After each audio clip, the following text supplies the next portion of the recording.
Welcome to Board Prep Cardiology Batch 3. Today I'll share 20 questions with you. I recommend that you pause the video after each question and provide the answer. In doing so, you're evaluating how much you really know. Let's begin. Define paroxysmal nocturnal dyspnea. It occurs when the person awakes from sleep 1 to 2 hours after falling asleep due to shortness of breath. Define orthopnea. It is difficulty breathing in the supine position. It is relieved by elevation of the head with pillars. Define class 1 heart failure. The patients have symptoms only with vigorous activities, such as playing sports. The patients are nearly asymptomatic. Define class 2 heart failure. The patients have symptoms with prolonged or moderate exertion, such as climbing a flight of stairs or carrying heavy packages. There is slight limitation of activities. Define class 3 heart failure. The patients have symptoms with usual activities of daily living, such as walking across the room or getting dressed. There is significant limitation. Define class 4 heart failure. The patients have symptoms at rest.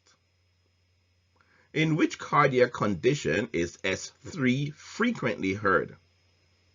Congestive heart failure.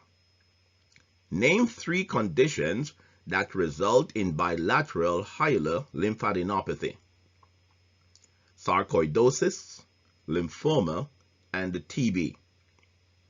What is the next imaging modality when congestive heart failure is seen on the chest X-ray? Echocardiography, particularly to determine ejection fraction.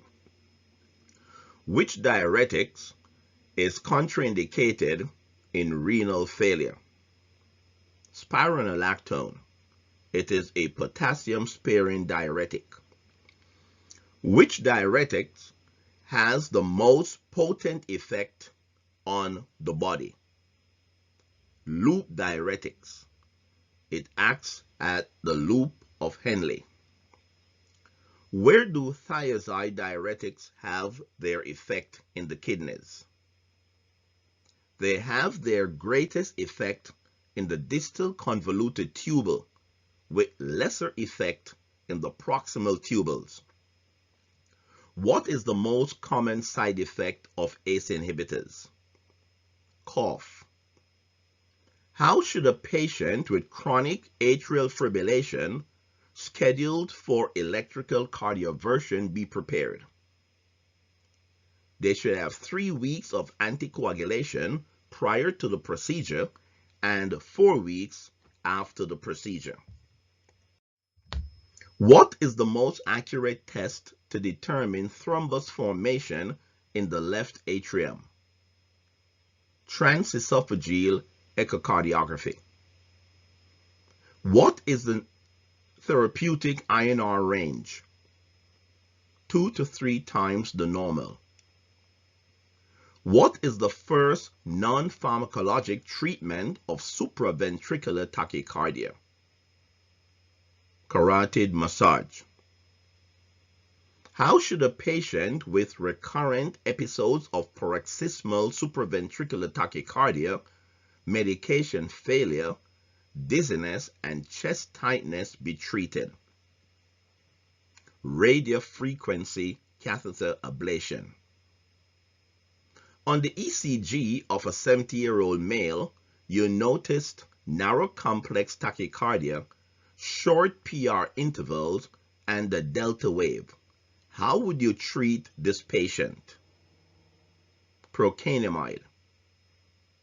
What is the treatment of choice for Torsades de Pointes? Magnesium. Well, thanks for watching. Don't forget that repetition enhances recall. Please remember to like, share, and subscribe. I wish you well. Good night.